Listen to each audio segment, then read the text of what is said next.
Welcome to Rates and Barrels. It's Thursday, June 12th. Derek Van Riper, Eno Saris here with you. On this episode, we have underappreciated hitters. We're going to talk about some players that have been rarely mentioned on the pod over the last 2.5 months or so. Some good, some bad, trying to uncover the why behind the improvement or the decline.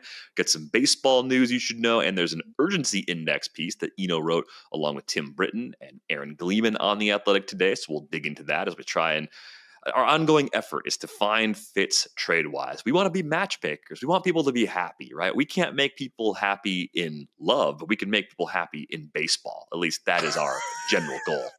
Matchmakers is our other option, our other backup option. No, I don't think we'd be good at that. No, I can take care of myself barely.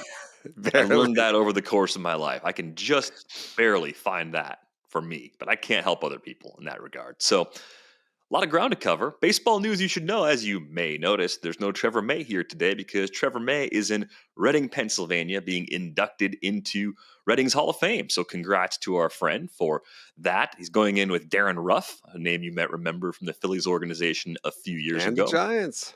Yeah, the Giant for a little while. So good things for Trevor and fun trip. I can imagine getting to Reading from Seattle is actually somewhat challenging. We got to get you into a Hall of Fame. I know. I'm the only person on the show not in the Hall of Fame. Yeah, I got the FSWA one. That's a attainable goal for you. I'm gonna start beating the ground for that. You know what I did wrong? Ballot. I stopped writing. I just do the pods and the radio, and I think it's a very writing Fantasy Sports Writers Association, right? That's an angle, though. Well, how many podcasters do you have in there? Come on. Yeah, right. I don't want to go on a campaign trying to beg into Hall of Fame. No, if it happens awesome somewhere, it happens. Trevor. It's awesome for Trevor. Very happy for him. Yeah, congrats to Trevor. Some other baseball news you should know. Unfortunately, Jackson Jobe needs Tommy John surgery. It feels like we're getting that second wave of the injuries that were minor to begin the season that got worse over the course of the year. I don't know. But the interesting thing about Joe, we talked about his injury history a lot when we were analyzing him during draft season. And it always felt like the silver lining when we look back and say Joe missed time with injury was that it wasn't really because of arm trouble, right? I think it was a lumbar spine injury. There was a hamstring in there.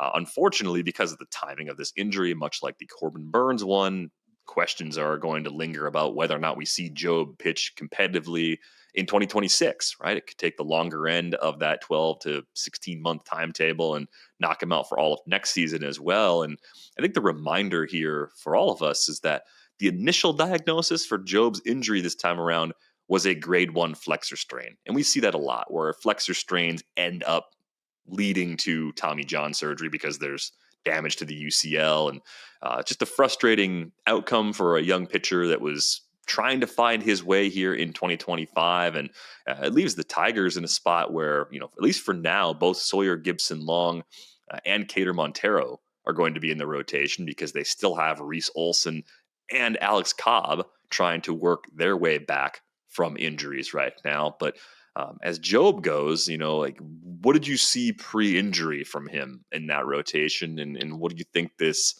ultimately means for him long term once we eventually get him back either late next season or in 2027? I think he was starting to put together the pieces. It's one thing that I think of, like Clark Schmidt telling me that you kind of develop your way through a system, trying to optimize your stuff plus in a way. Like you're just trying to put the best shapes on all of your best pitches, right?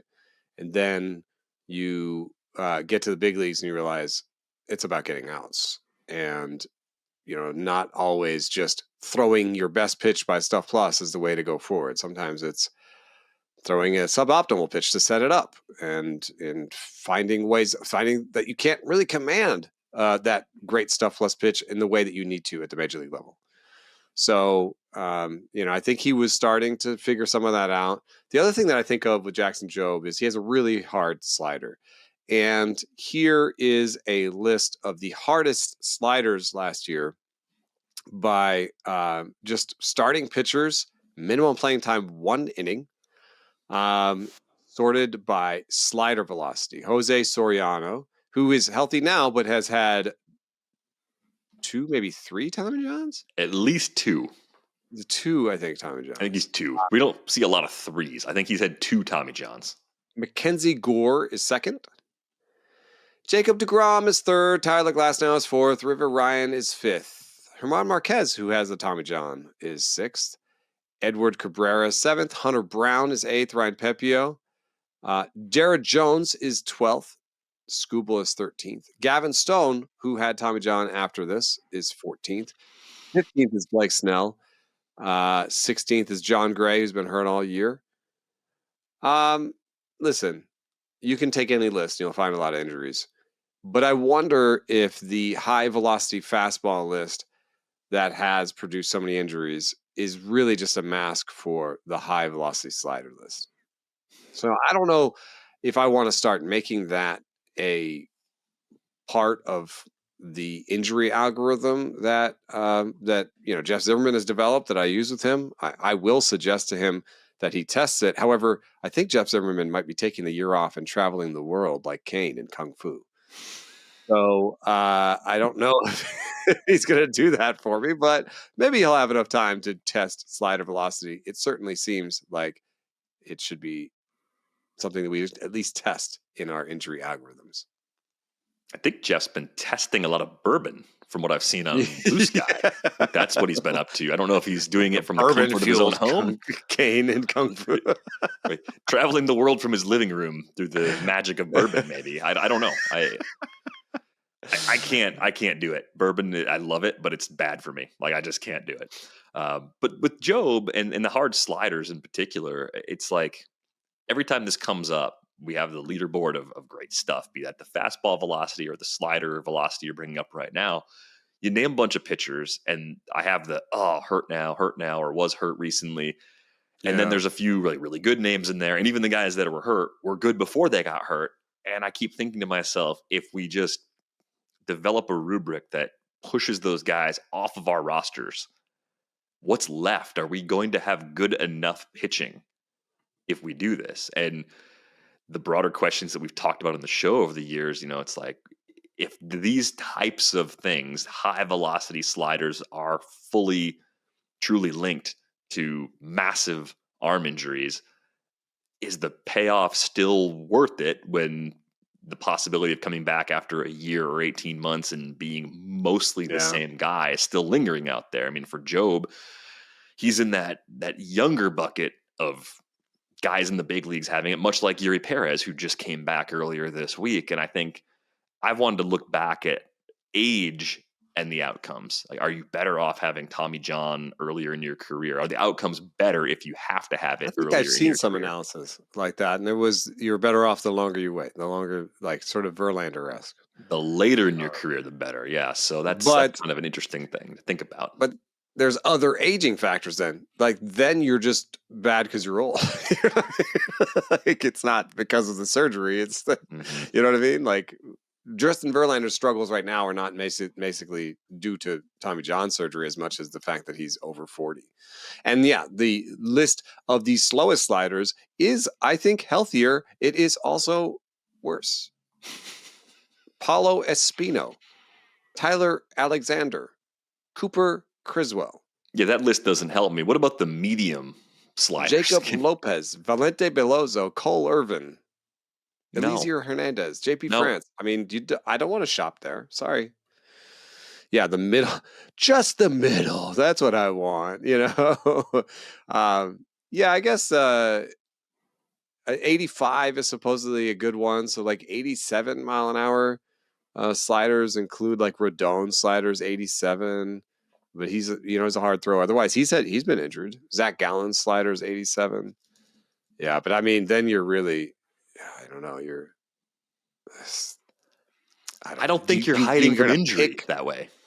Yeah, I don't necessarily think you are either. Are you gonna pick Joe Boyle because he has an 87.6 mile an hour slider?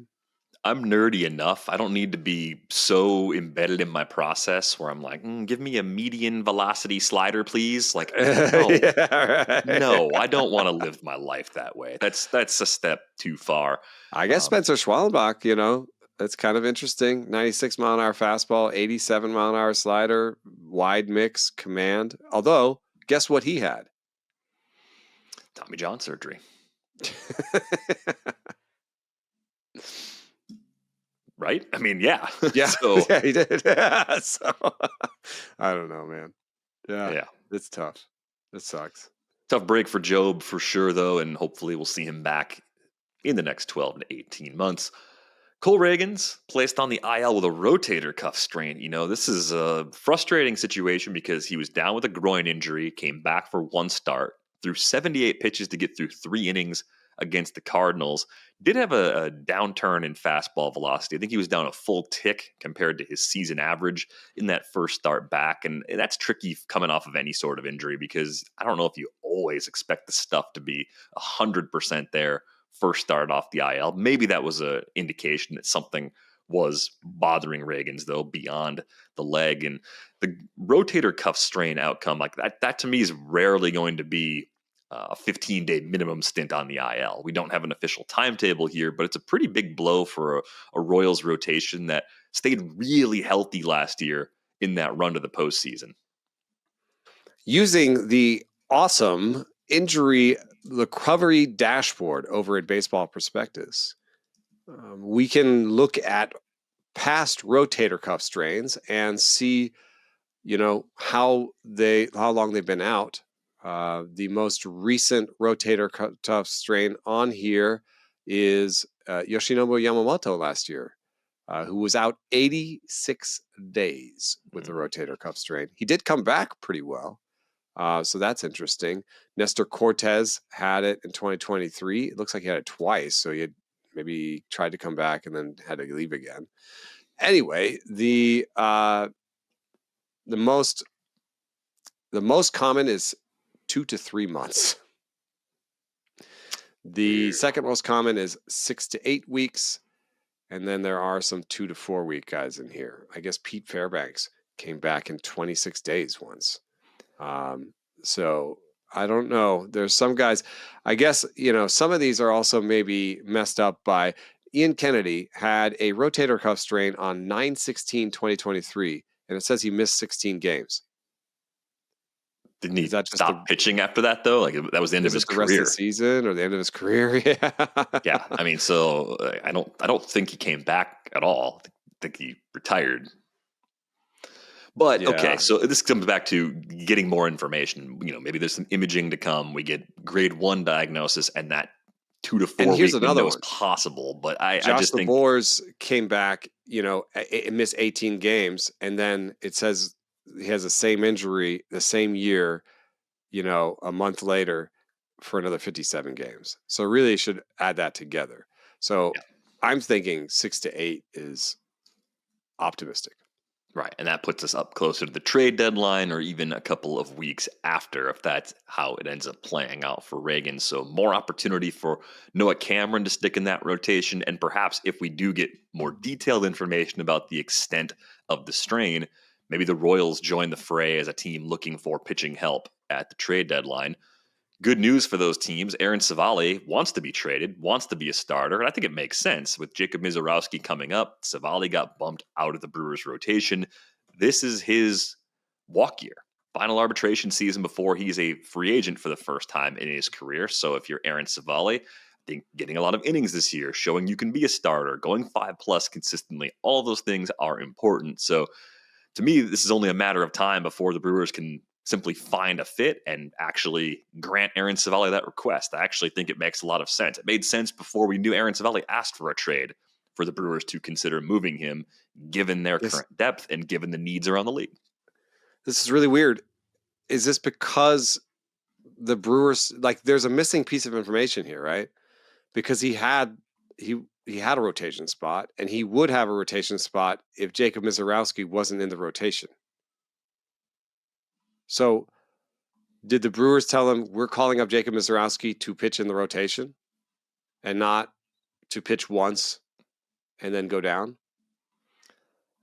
I That's think that was at least implied. I think they was said, "Hey, that's we're bringing that's he's reading Mizraowski up, between the lines on that one. and we're going to move you to a long relief role for now because they didn't want to burn, an option year on Priester or Chad Patrick. I know he got hit against Atlanta on Wednesday. He's pitched really well. It's a good problem to have, but Civale, as the most senior of those three, I think was understandably not happy about that situation. Yeah, Civale, maybe this is the right move. I mean, maybe he needs to prove that he can be a starter and he gets starter money. Is another way that he makes his way forward, like a Jacob Junis. Mm. And he's like, I can be your roster spackle and I can get 1 year, $5 million deals for 3-4 years, and I'll be your spot starter. I'll get a save for you. I can do 80 innings in a season. That's something that Jacob Junis has done with I think a somewhat similar repertoire. But Civale probably wants more than 1 and 5 at the end of the season. And so maybe making some noise is the way to go about things. If you're not going to start for the Brewers, though, I'm not sure where you start. I put together a list here of the top 3 starters. And, this is for the urgency index today. And this is top 3 starters on the depth chart sorted by WAR. And you can see the Brewers are down there. I think this is partially why they're doing the Mizraowski thing, because they're like, hey, listen, we can put together a 4 and 5 and 6 starter. We've done that a lot of times. But if we want to make some noise, if we want to push the Cubs, if we want to do something in the postseason, we need to improve our standing here, which is bottom 10 in terms of the top 3 guys in our rotation. We're kind of right now Freddie Peralta and company, and if we want to have a game 2 or a game 3 starter that has put some fear into the team's situation, then it's going to be probably Mizraowski and not Civale. So could Civale go to a team that looks okay here by the top 3 but needs a 5th starter? I think the Padres could use an Aaron Civale as a better 5th starter than what they're using right now. The Twins are in a bit of a bind where they're waiting for some guys to come back from injury. Could Civale tide them over? The Royals might be good enough. I would maybe want more impact, but the Royals could use a back end starter just to get them there. Even the Dodgers, the Dodgers are projected right now to have the 4th best starting rotation going forward, and sort of like a top 10ish, even when you look at the top 3. But they're having trouble, just filling games right now as they wait for guys to come back. So Civale could be a arm that gets you there that isn't necessarily a game 1 through 3 starter. And maybe there'd be interest for him in that role going forward. All right. A couple ideas for you here real quick. I love when the Brewers get to become a part of the conversation on the show in organic ways, even though I think I have a little bit of pull in what's actually happening organically on the show. But okay, we talked about San Diego a lot. The Orioles could be another team that need a guy like Civale. You need someone to get there if they fancy themselves buyers. I think that's a little more of a big if. I know they had a big Civale win. could be pretty cheap. Pretty cheap. In terms of dollars, $8 million prorated for the rest of the season. So most teams out there could afford him. If you traded for him now and you were out of contention 7 weeks from now, you could also trade him again. I think that's another option for a team that needs pitching immediately. The Minnesota thing makes some sense. I think we know the Brewers' clearest need is thump, third base especially. Could you possibly pry Max Muncy from the Dodgers? He's got a club option for next year. Civale for Max Muncy? Is that the best case scenario if you're the Brewers and you're trying to get immediate short-term help? Has Jose Miranda's star fallen far enough? I think you could pull that off too. That would be kind of like the lower ceiling, but you get control. I think he's still got options left this year. Yeah, he's still got an option right now. So it doesn't help you defensively like the Brewers like, but if you're the Brewers, you say, hey, we're so good defensively everywhere. Maybe we can have one that's not so great. Yeah, I think that's the kind of range you're looking at. And maybe the Muncy thing is just unrealistic, but the Jose Miranda path, that actually seems like one thing that could make a lot of sense. Now, if you throw that back up there, this chart, it's looking for a Civale type, I think, is easier than what the Yankees need. The Yankees could do nothing, right? Except they also could acquire an impact arm that pushes Clark Schmidt and Luis Heel and Will Warren into support in the playoffs. And that would seem pretty Yankees like, if you ask me. Um, but then I have the Cubs circled in bright red. The Cubs and the Blue Jays are teams that are right now in the playoffs, and like they don't need a Civale. They need an impact arm. And what impact arms are available? We have Sandy Alcantara. We got a little chart for you on Sandy Alcantara that came up in the Ken Rosenthal piece today. Sandy Alcantara's by turfing his slider basically and focusing on the curve, and he has this really interesting bullpen work that he was doing that was relayed to Ken by his manager McCullough, said that he'd been really focusing on glove side command in his last few bullpens. And if you look at this rolling graph, you see that his location plus is finally getting back to where it was. So you could tell yourself a story as another team of, ooh, Sandy might be coming back. That's the obvious arm. But we tried to think outside the box because there's only one Sandy Alcantara. And are you selling to your team and your fan base? We just acquired a guy with a 5 ERA coming off of surgery, and he's our impact arm. Or is there another impact arm? I love this idea when you had it. Being the fantasy first minded, anything could happen. Let's trade anything we can possibly trade. I was thinking about the Rangers, the situation they're in. They're a few games below 500. We know, thanks to their TV situation, the spending they were doing a couple off seasons ago is maybe not a level they want to sustain.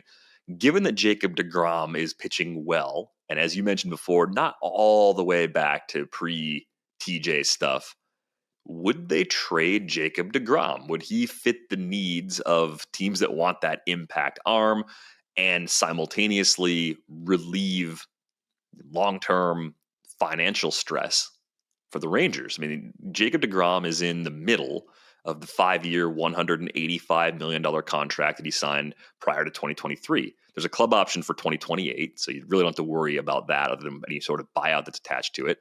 So you'd be getting him for probably as long as any team that gets Sandy, because I think with a club option at the end of Sandy's deal, you could have him through 2027 as well, just at a much lower price.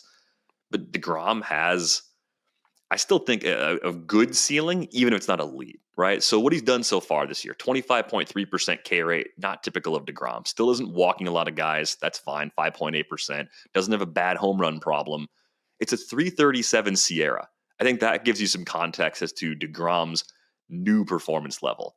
That's the highest Sierra Jacob deGrom has had since 2017, when it was all the way up at 344. That's how good Jacob deGrom is, right? Yeah, I don't it's the think it's worst stuff of his unrealistic. career, and it's still 107. And I think you could tell yourself a bunch of stories in that front office. You could say, hey, the year in which we signed him is the year we won the World Series. He pitched 30 and a third innings for us that year before he was hurt. And we still won the World Series anyway. So it's not necessarily waving the white flag. It's taking something that might not be tradable a year from now or a year and a half from now and turning him into some future value. And then I think what you get back in terms of future value will also change a little bit based on how much of that salary you are looking to unload. Like if you pay down a quarter of it, you might get a still pretty reasonable return. And I think the Cubs actually line up pretty well with the Rangers because the Rangers need more long-term pitching anyway. Yeah. The Cubs, on the other hand, right now have a $217 million luxury tax payroll estimate. The first threshold is 241. I mean, they could take the entire Jacob deGrom salary if they wanted to pay less. And that might be the move if they want to try and keep Horton and Brown. Now, I think that Sandy might actually cost them 2 pieces or 3 pieces because he's so cheap and because it's so long. Whereas deGrom, if it costs so much, maybe you can get away with giving actually less for deGrom because you take on more money. And maybe that's the ticket. The obvious answer in Texas, if they decide the next 2 weeks that they're out of it, is Tyler Mahle. The problem is that Tyler Mahle is a get you there guy. I don't think he's a game 3 starter for me. At least in Chicago, if you've got the choice between Jameson Taillon and Tyler Mahle and Matt Boyd, the choice is not obvious. Maybe you pick Mahle, but it seems like a small upgrade at best. Right. And even between like a Taillon and a Boyd, you're probably deciding that more based on who the best hitters in the opposing lineup are. Is it a lefty heavy lineup or not? And schedule too. Like if Wrigley suppresses lefty homers, so maybe you use Boyd in game 2 because you're in Wrigley. So like, and maybe Tyler Mahle doesn't really fit that. You're like, oh, he's a righty, so I can't really. He doesn't help me there. I want Boyd in the game too. So, So I think the Grom is a really interesting idea because when I look around, I don't really see a lot of impact arms that could change places, and I do see some teams in the Cubs and Blue Jays in particular, and maybe the Yankees, just because why not? Why not add? If you can, that would be interested in an impact arm, and now we've uncovered 1.5 impact arms because the DeGrom's thing still kind of needs the Rangers to fall out, and it needs the Rangers front office to agree with us that this might be a good move. Yeah, I just again don't know the ins and outs of their financial situation and how much pressure they're getting in the front office from ownership to reduce spending, but I don't know. This seems like one way to do it if that's part of the goal. Just really quickly, they do have $30 million coming off the books, and John Gray and some other guys, and Tyler Mahle. The problem is that with that $30 million, they have to buy at least one starting pitcher for the rotation and probably a bullpen piece, and that might eat up most of the $30 million. So you could say, okay, we have $30 million getting off of our books. We have to spend that to stay where we are. So is where we are good? And this just happens to be a bad year. That's the question that they are asking themselves pretty hardcore over the next 3 weeks. We got breaking news. I just breaking news. I feel bad stealing that from you. Kodai Senga is going on the IL. He just pitched on Thursday and got hurt in the outing. It's going to be a hamstring strain. Some more tests are going to be done, but immediately known that he at least will need a 15-day IL stint. And we wouldn't have known this in time for this recording if the internet hadn't eaten itself.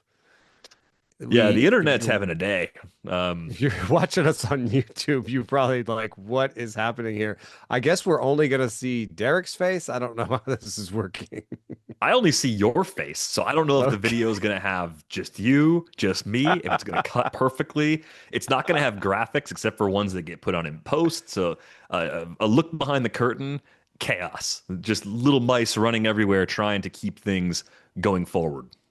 Little mice running everywhere might be a description of what's happening inside Kodai Senga's legs, because you reminded me that last year we waited all season for Kodai Senga. I was like, what? It was a shoulder thing, right? No, it was a shoulder thing. And then his first start back, in the similar situation where he's pitched a pretty decent game, I think, or something, maybe 5 innings, maybe that's what it was. Then his calf popped, and then we didn't see him again until the postseason. So, this was part of why I couldn't push him past 26 or so in my rankings. He, in fact, was around other injury concerned guys. He was pretty close to Spencer Strider and, Tyler Glasnow. I had a little area in the sort of low 20s, near 30, where I was like, these are pitchers that are good that I don't know how much you can depend on for the whole season. Yeah, I think you were right to have that low health grade on there. Just a brutal lost season for injury purposes from Senga a year ago. Yeah, covering first base, his first game back in July after missing nearly 4 months, and that happened. So hopefully this ends up being a minor strain, but more details on that to come, perhaps as soon as Friday's episode, if the internet is not eating itself again. Totally possible at this point. I have low expectations, to be completely honest, but I have high expectations for the rest of this show, no matter how weird it looks on YouTube. Underappreciated hitters are a big part of the conversation today. I went to our Discord, asked for some listener submissions, names of guys that we simply have not talked about. They could be good players, they could be bad players, they could be high-end guys, low-end guys, anything was fair game. So we're going to focus on a bunch of bats. A couple of names here right at the top came in from Eric the Red. We have given Jeremy Peña very little attention, other than our episode where Chandler Rome joined us to talk Astros. I don't think Peña has been mentioned more than once or so all season long. He is the 17th ranked hitter in the Fangraphs player rater right now, tied with Bobby Witt Jr. I mean, easily among the best ROI hitters so far relative to draft day costs. I've been happy to have multiple shares of him. One thing that I have noticed that is strange, and I don't know if this is the right entry point into an analysis of his season, but I have noticed that the market doesn't believe. I have shopped him and I have received virtually zero nibbles. And I think perhaps it's because the power is uninspiring. The power is something that next year could produce anywhere from 10 to 20 homers, and we wouldn't necessarily know which side it would come on. And this is paired with steals that in today's environment, I think, are also somewhat uninspiring. So he will, yes, end up the season with maybe 20 homers and 36 steals, but in a dynasty standpoint, next year you would project him for, I don't know, 14 homers and 18 steals. Numbers which do not pop, especially when you're talking about 12-team leagues. And even in 15 teams leagues and higher, they just don't really create an impact in any one place. So I guess, is he oatmeal? I think he's a little better than oatmeal. I understand why people don't want to rush to make a deal for him, but I think he's showing us a more intriguing ceiling than we previously gave him credit for. I know Peña's had a couple of injuries that maybe have slowed down his production, even though they haven't cut a lot into his playing time in recent years. I think that partially explains why the power has been lighter than what we're seeing so far. It's a 6.8% barrel rate, right? This is probably about as good as it gets in that area, but he's 14 for 15 as a base stealer. And even in this environment, I think that's something that's a little bit more real in his game than people are giving him credit for. 97th percentile in sprint speed. Maybe this is just a guy that's kind of figured out how he can add the most value to his team. Also like the fact that he's cut that K rate down a little further. He's down to 14.7%. So if you're going to take a chance on a player like this, a low K rate guy that has speed and non-zero power, it's a guy that plays every single day and has also worked his way into a more prominent spot in the Astros lineup as well. I kind of like Peña as a multi-year buy right now if the price is lighter than it should be for what he's bringing to the table. I do. I think I agree. I think the reason I want to put oatmeal in the description is I think he's very high floor. So even that description of the back of the napkin sort of projection that I have for Peña next year, that's sort of a floor projection. And I like how that's useful, even if he doesn't continue to do exactly what he's doing now. On the other hand, another thing that kind of inspires me about him, if you're looking for other guys to do something like this, is that he had decent bat speed, above average bat speed, and he made contact, behind league average. So he was letting the ball travel. And I think a lot of the power that he's put together this year has just come from moving that contact point 4 inches forward. So he's gone from 28 inches, so where he's letting the ball travel 2 inches more than league average, to 32 inches, where he's out in front. He's getting that ball out in front. His ideal attack angle went from 49% in 2023 to 63% this year. So that's, I think I think this ideal attack angle and the point of contact is something that players can change a lot better than they can change tilt or bat speed. And so what you've seen there is a guy who wasn't basically pulling the ball enough, and has now accessed more of his power through pulling the ball. I don't have a set of comps ready for you, but if you're looking through players that basically have a sub 30 intercept point on Savant, I would consider them to have some untapped power because they could go get the ball 2 or 3 inches more without affecting their strikeout rate that much. For example, Peña's strikeout rate unaffected.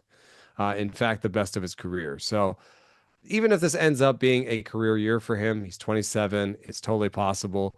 I do think he's high floor. And look, the worst year he's done in the big leagues, Jeremy Peña, 263 average, 10 homers, 13 stolen bases. If you get that next year after you bought him at this price, you'd be a little disappointed, but you'd probably still have a guy that's valuable in your league. I also think if I'm in Jeremy Peña's position and I'm not going to be a free agent until after 2027, think about adding a couple more years on there. He did free agency, I think, as a 29, 30-year-old after his age 29 season. I think you want to have a conversation with the Astros about a long-term deal now. We know they don't often go after guys that reach free agency and pay top dollar later. So maybe Jeremy Peña can get a little more guaranteed money now by trying to become more of like a core player for this sort of, it's not even a rebooted version of the Astros, but just sort of that remolded version. Maybe he's going to be able to carve that role out. He's already got a 3.4 WAR on the season. We're looking at F WAR here because the defense It's a good has been point. great I mean, on top of this. you're signing an extension off a good platform year. You're not, and you, at your age, you're not guaranteed to have a better platform year, right? So the case you're making now is the best you could make, and then you're supposed to hit the market until a point where people might be talking about you not being a shortstop anymore, right? So the free agent deal that might be waiting for you may not actually be as enticing as locking in that guaranteed money, even if you have to give up a year or two of free agency to do so. Those years of free agency may not be worth as much as locking in at this level of production. Yeah. So I'd be in no way surprised if we found out this winter that Jeremy Peña agreed to an extension with the Astros. It's a good fit for him park-wise, too. So I think that would also help his long-term fantasy value if it does, in fact, play out that way.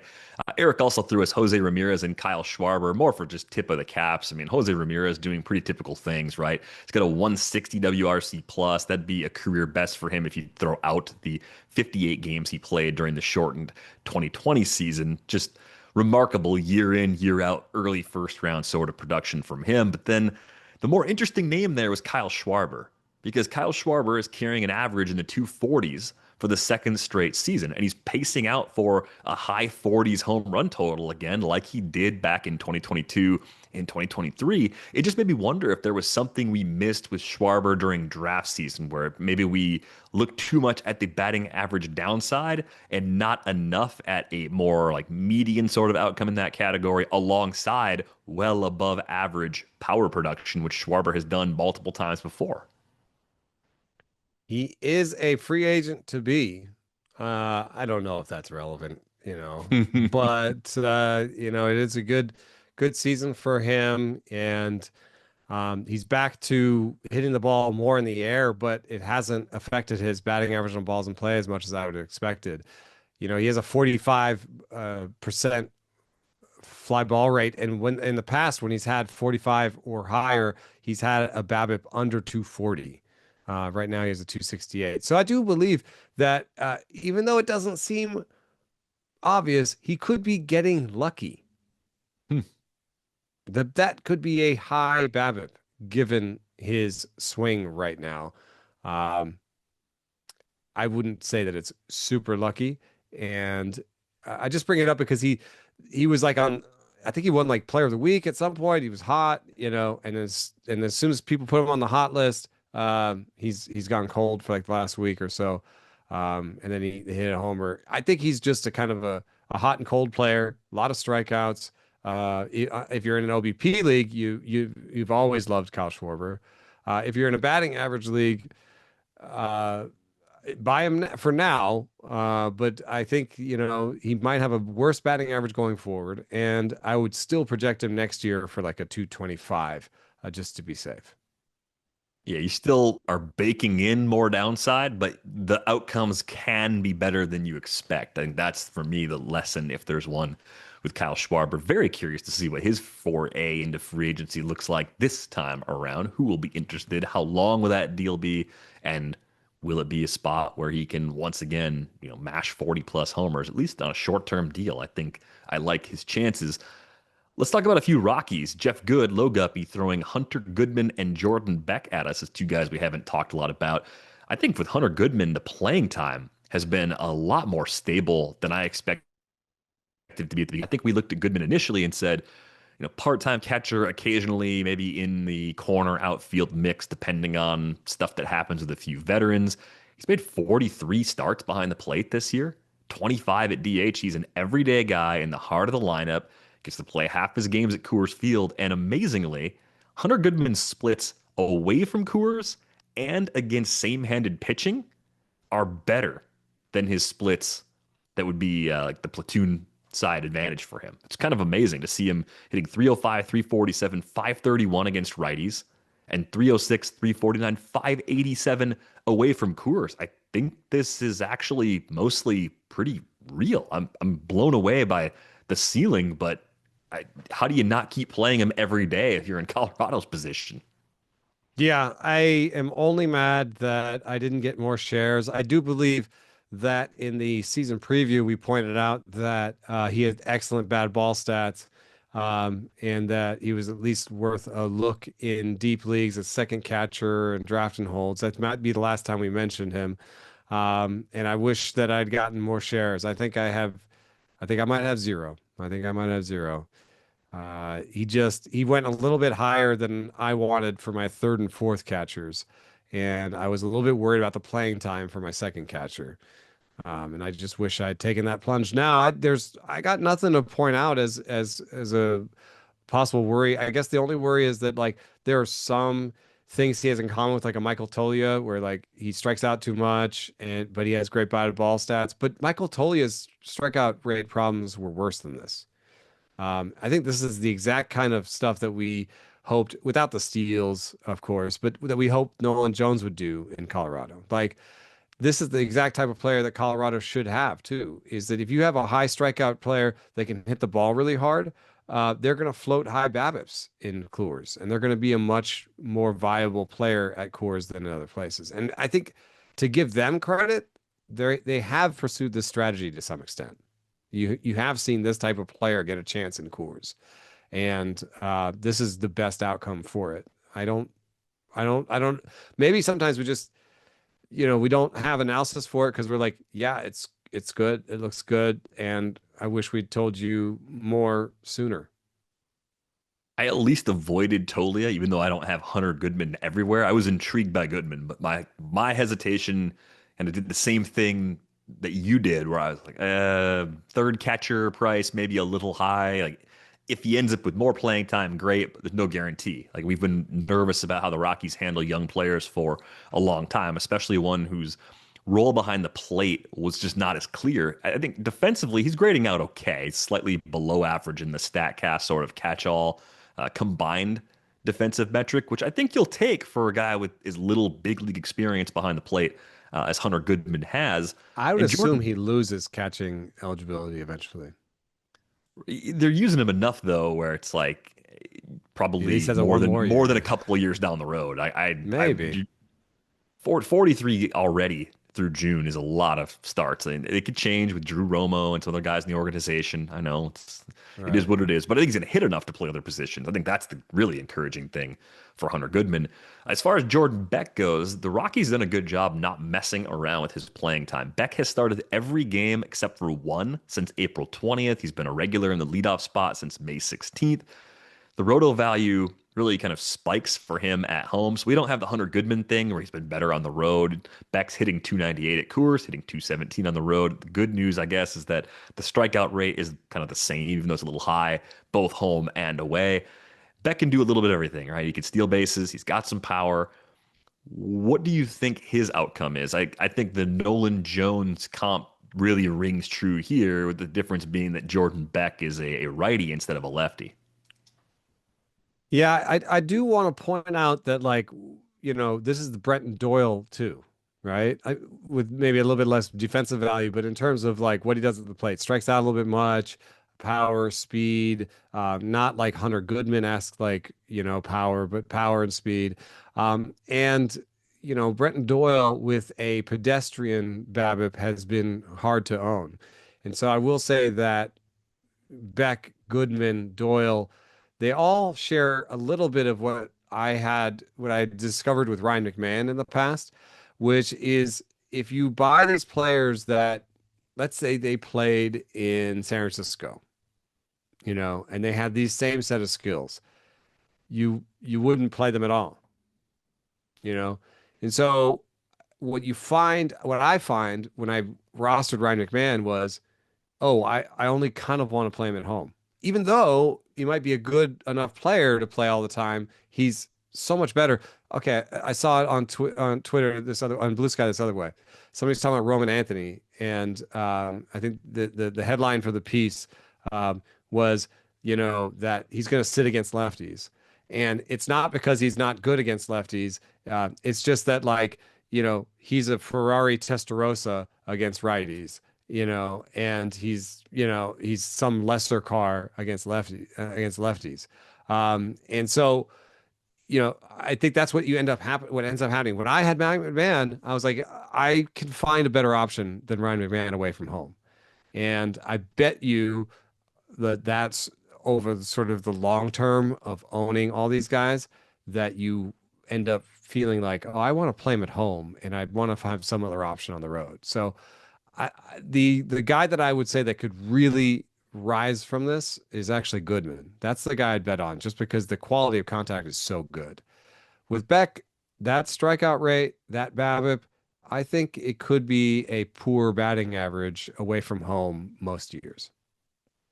Totally possible. I think with Beck and any young Rockies hitter, I want to give them a little bit of time to adjust to how difficult it is to go in and out of Coors. It's not just you get the boost at Coors, it's that breaking pitches move more when you go on the road, and making that adjustment and trying to figure out a way to work through that. I think that makes the learning curve of being a big leaguer even more steep. And even just looking at his sample from last year versus this year, about the same size, 55 games when he debuted, 57 games so far this year. Jordan Beck had a 35.3% K rate last year in his first runs against big league pitching, and he's got it down to 27.6%. So we have seen some improvement already in that regard. And because he runs, I think kind of like the Doyle ceiling, there's more there than you think at first glance. Has a lot of ways to make some value and be like a $15 player, even if that average runs low in the short and maybe even the long term as well. I just like that they're sticking with him. That to me is some sort of learning, like something has changed in Colorado where they're not messing with the playing time of a guy that actually could be on the next good Colorado team. Question mark. I don't know if I want to dig too much into that. I feel like I kind of regret saying that now. So let's move on to Isaac Paredes, who is a top 50 hitter so far this year. Seamless. Just the smoothest guy imaginable. I think Paredes just gets ignored because we've been fascinated with Cam Smith as the headliner of that trade. But look, Isaac Paredes can be an Astro through 2027. As an arbitration guy. He'll get a little more expensive every year, probably less of a candidate to be offered an extension, even though he would probably be wise to take one if he had the opportunity. And I think the Astros are just happy with what they're getting. This is the best hard hit rate we've seen since 2022. Not surprisingly, the Crawford boxes suit him very well as a guy that lifts the ball in the air to tap into all of his in-game power. I just talked about how players with a 28-inch intercept on Baseball Savant that are letting the ball travel have power to be unlocked. I think the thing about Paredes that is hard is he is maxed out. This is the best he'll ever be. He'll never be better than this. There's no up. There's no better than this. He has a 69 mile an hour bat speed, and he has a 38-inch intercept. He's already 8 inches out past where the average hitter is. So he is going to get that ball like nobody else. And you can't go any further than that. You can't go 10 inches and then you can't even reach that far. So, the only thing that's going to happen is he's going to get worse. And it does feel like a sort of untenable, like a razor's edge thing where he's at a 54% pull rate with a 34% hard hit rate. This type of approach would not work for most people. He's made it work, but I just think because it doesn't work for other people, you're just like, when will it end? Now, 26, maybe it's a little bit like, Javi Baez. You can't chase at 50% of the balls you see, except you can between the ages of like 22 and 28. you know? So like maybe Paredes will work for, this year, maybe he'll work for 4 more years. I don't think it'll age that well because there's nowhere else for him to go in terms of, oh, when gets older, he'll let it travel. Well, then he'll be a soft hitting, let it travel guy. That doesn't seem like a great idea. So he also defensively will not stay at third base for very long. And I think they're just hoping he stays at third base long enough for Walker's contract to run out. So I do think he's a little bit for dynasty purposes. I think there are some question marks, but if those question marks reduce the price, everybody has a price that works out. It's like if he's attainable, then hey, that's a 340, 350 OBP, 250 batting average. He's probably going to hit 25 to 30 homers every year, right? That's something good. But if they want to sell him as a stud, then I'm not sure I would go all the way in a dynasty. I just feel like I think there's a little bit of a razor's edge thing here going on. Right. I think the league as a whole is fully aware of the likely outcomes long term for Paredes. So if the Astros decide at some point they're going to trade him, it's probably not because they're getting a massive windfall back. It's because as he gets more expensive in arbitration, they just want to allocate those resources somewhere else. But I hope he stays in Houston because I feel a lot better about his floor in that park than I do in a lot of other environments. We got a little taste of that with that second half shift into Chicago last year. It just did not work quite the same way for Isaac Paredes dealing with the windy conditions at Wrigley Field. Jeff did a good job throwing us a couple names of players that are underperforming. How about Ozzie Albies? What is going on here? It is a Bogarts-esque loss of power for a 28-year-old. You're 4 years younger. Like what's going wrong here? He's slugging 337 with a 3.3% barrel rate. He's never been a massive barreler. That's never been the script for Ozzie Albies. But why is he this bad and seemingly healthy after dealing with the fractured wrist and the fractured toe last season? Yeah, it's really weird because, if you split him into two because he is a switch hitter, in your head you're like, oh, Ozzie Albies, he murders lefties and he's surprisingly mediocre against righties. That has been true. And it to some extent he's still better against lefties this year than he is against righties. But what we've seen is that even his production from the right side has really just fallen off. So if you break it up, in 2023 from the left side, he had better bat speed, but a lower barrel rate. And then in 2024, he started having better bat speed from the right side, and he had that 205 ISO from the right side. So, you already saw in 2024, from the left side, he's getting worse. He's not as good as he is from the right side. And then this year, from the right side, he has a 1.7% barrel rate with a 0.057 ISO. So basically, from the left side, he's not that far off from what he's been in the past. Honestly, he has a 4% barrel rate this year. He had a 6.5 last year, a 7.3 the year before. So from the left side, he's kind of still this sort of okay player, not great, 125 ISO type of guy. It's the strength that he's lost. I think it is interesting in light of something that showed up in my column with Ken Rosenthal today, which is that righties are having a harder time against lefties this year across the league. I don't know that has anything to do with this, but we couldn't find a real reason for it. I looked at changeups, and changeups are up a little bit. Robbie Ray thought, hey, this could be a changeup thing. Seam effects. If you take splitters plus changeups, they are up a little bit. Austin Riley thought it could be a lack of lefties, and yes, we are at like an 8-year low in terms of pitches thrown by lefties. I think the 3 batter minimum had something to do with that. But I don't know. I would actually point to something else. You were kind of bringing up this idea that there are kind of 2 ways to age, and it's not just necessarily calendar age that is one of them. Right. And with Albies, it's a lot of professional experience with some significant injuries stacked on top, right? It's the same way we think about pitchers. Like, think about how quickly Madison Bumgarner aged. It's just stress of big league games. When Albies is healthy, he's a max volume, literally everyday sort of player. When he's not out there, it's because he's hurt.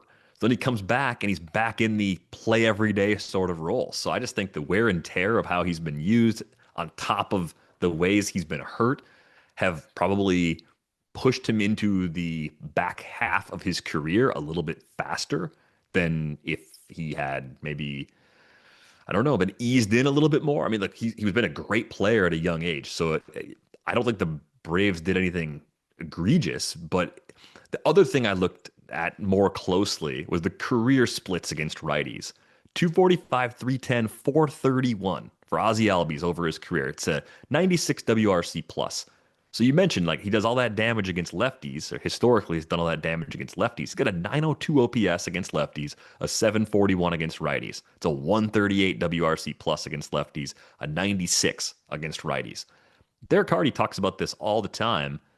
The lefty platoon masher, the small side platoon masher, I think in Derek's words, they don't exist. And I feel like that's probably like a bridge too far, or just it's like semantics for me. Or I'm like, well, no, I think that's a skill. I think it's a thing. What I think Derek is getting at is the sustainability of a player like that is not long, because the statistical stability of destroying lefties is not reliable. And if you're not crushing lefties and you're kind of just okay or below average against righties, there's nothing there in a lot of cases to support your playing time. The only difference here is that Albies is cheap. He's a core player for that Braves team. And it's not like the first player I thought it was Steven Pierce. It's not quite like that, but it's not as far from that as we'd like to believe. So I probably overlooked the gap. Like just the overall like kind of average results against righties were something I probably threw out the window when looking at Albies throughout the draft season. Yeah, you just have to think about the relative sample of either of those things, right? The relative sample of him versus righties versus him versus lefties. I think that's what Cardi's talking about to some degree, is like if you have a guy that looks really good in these like 2 or 3 year samples against lefties, those are going to be small samples just because they're, like I said, now we're down to 24% of the pitches in the league are by lefties. So if you have one sample, it's 3 times larger than the other. Maybe like this is what you're saying, basically. We should have believed the sample that came in 3 times the size more. Right. That's the thing I overlooked. 3,000 plus career plate appearances against righties mean more than 1,000 plus career plate appearances against lefties. Yeah.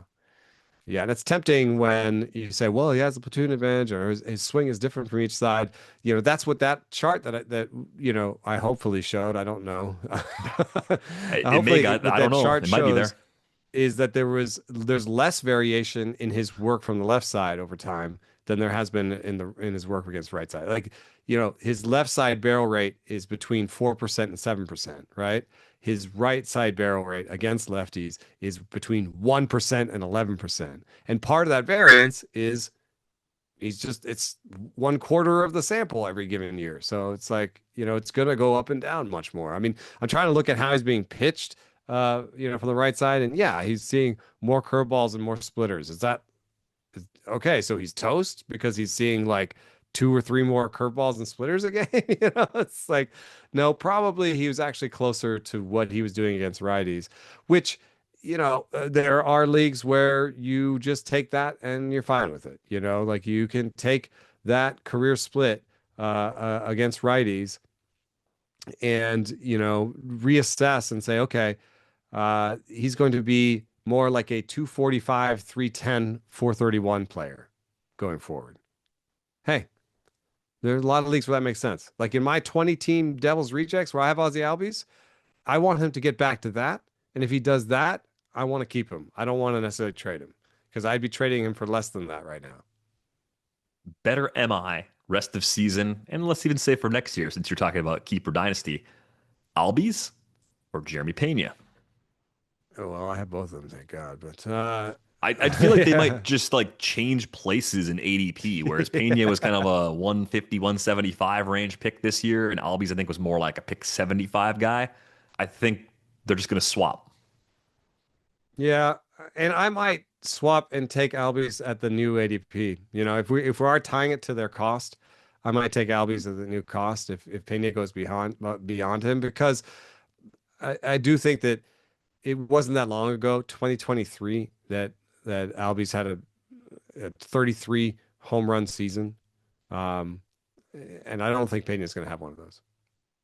Yeah, I think I'm a little more into Pena right now, but it's at least a good toss up at this point. It gives you an idea of how much Albie's stock has probably fallen as a result of what's happened to the first 2.5 months of the season. Last name from Jeff was Spencer Steer. He's outside the top 200 among hitters in the player rater, doing it with a ton of playing time so far, too. And the thing that stands out to me is that Spencer Steer opened this season with a shoulder injury. He was on the IL to start the year.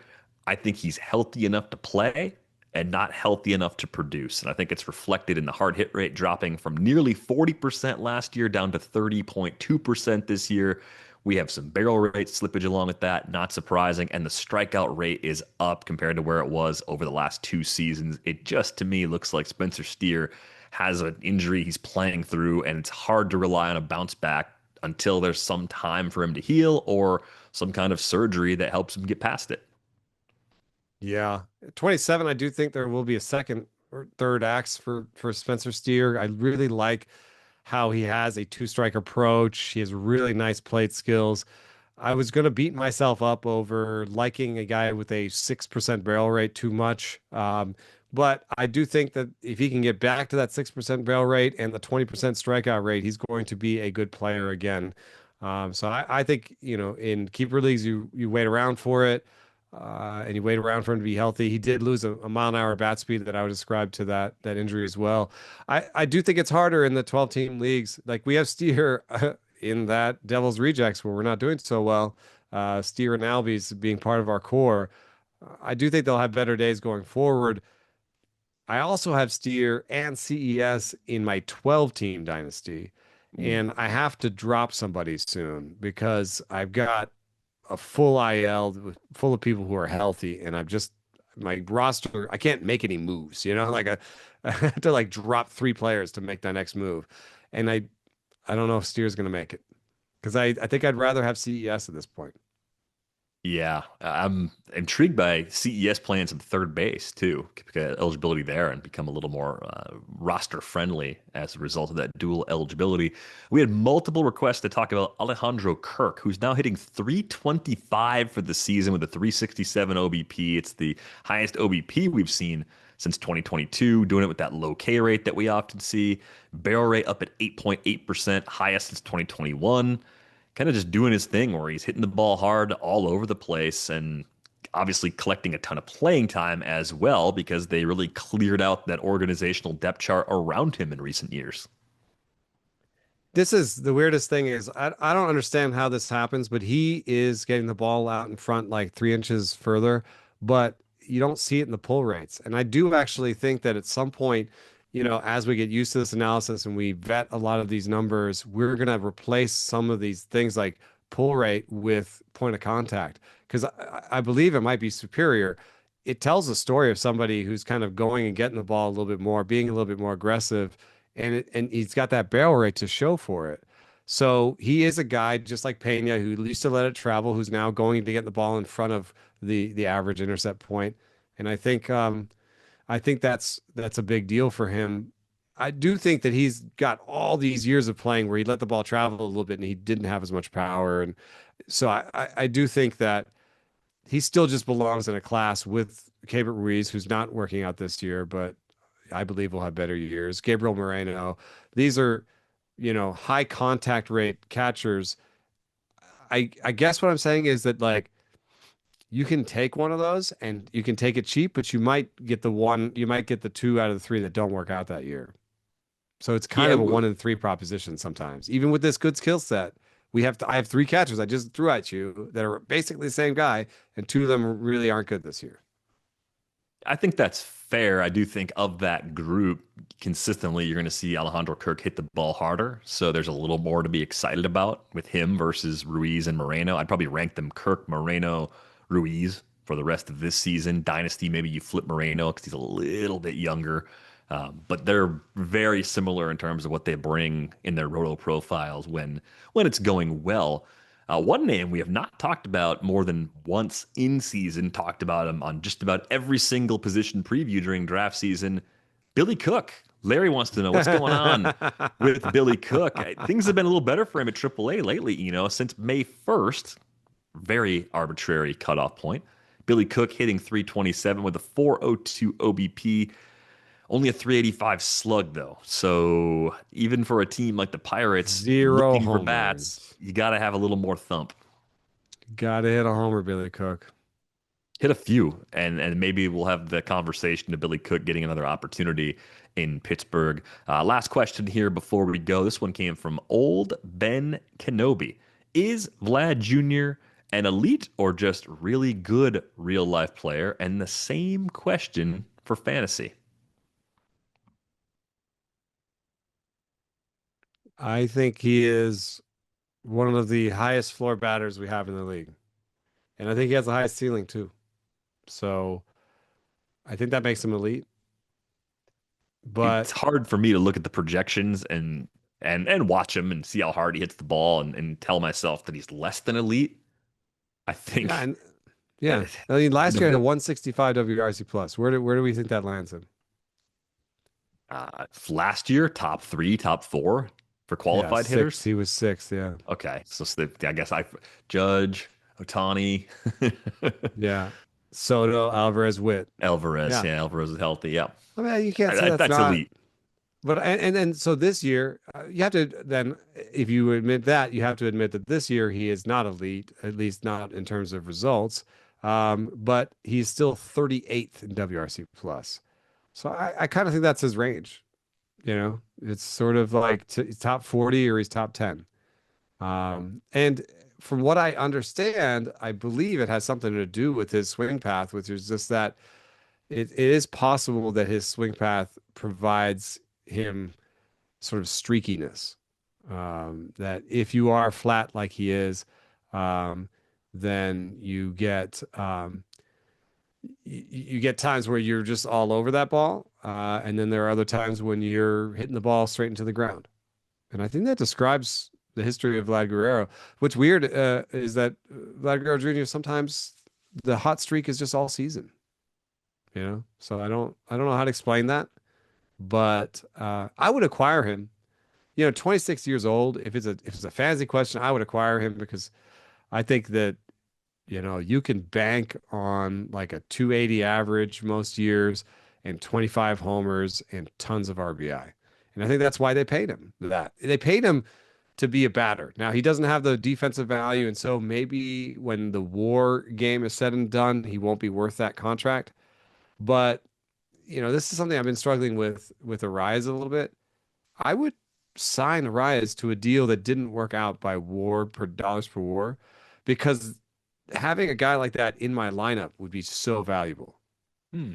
Just having a guy that like, oh my God, all we need is contact. Oh, good thing rises up. And it's the same thing with Vlad, where it's like he's gonna hit the ball hard, he's gonna put the ball in play, and there's so many times when that's all you need.